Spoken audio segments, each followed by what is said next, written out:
Welcome to Mikei's Top 5 Guild Wars 2 Jumping Puzzles. That's right, today we're going to be looking at the jumping puzzles in Guild Wars 2, and we're going to be talking about some of the hardest, some of the longest, and some of the most beautifully stunning jumping puzzles that we can do in Guild Wars 2 today. So, let's get started. Number 5. At number 5, we have the Chaos Crystal Cavern. This is a jumping puzzle in the Iron Marches nearby the old Pickham waypoint, and this is really beautifully stunning when you actually get through down to it. It's a relatively simple jumping puzzle, but you know, aesthetically it's really beautiful, and the fact is there's several transformable effects that you can go through whereby you actually get made really big, or you can get made really small, which is pretty funny on an Azura. I'm sure even better, even more funny on a Char or a Norn. So that's at number 5. Number 4. At number 4, we have a long and pretty tricky jumping puzzle that's in one of the main starter areas, and that is Gomes Lab. This is located in the skies above Metrica Province, so that's another aspect that's pretty cool. You get some amazing visually stunning images as you're jumping around, and it's a pretty challenging jumping puzzle with a boss at the end. So for that reason, it's at number 4, and I just think it could have, it's one of the first jumping puzzles I ever saw as one of the trailers for sort of in the betas at Guild Wars 2, and that's why I voted this at number 4. Number 3.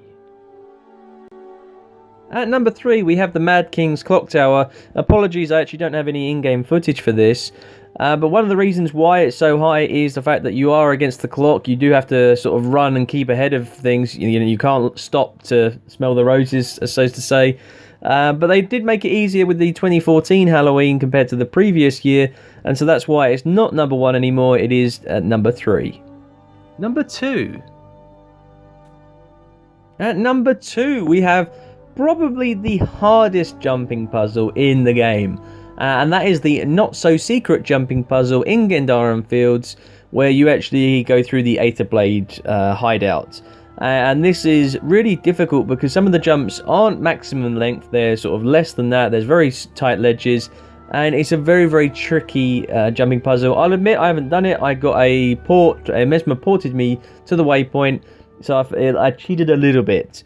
But, well, yeah, I pretty much did. But I found this very difficult jumping puzzle, and only the really top players can actually do this. Number 1. So, to number 1, I don't think there was any doubt that this is the best jumping puzzle in the game. It's maybe not the hardest jumping puzzle. It is a long jumping puzzle, but it's fun and it's really enjoyable. You can't cheat this jumping puzzle because you have to hit all the flags as you're going through. And a lot of people had fun doing this. There's been a lot of videos that when they first did it, it took them several hours to do. I can go through it in less than half an hour now. But I enjoyed doing the Dry Dock Scratch jumping puzzle in the Silver Wastes. I think it's really well designed. You know, it's an epic jumping puzzle. It takes you all over the place. You get some visually stunning images where you're up above and then you're down below. Oh, it really is amazing. And then it's all the little puzzle to go through which sort of script tunnel to get to the end.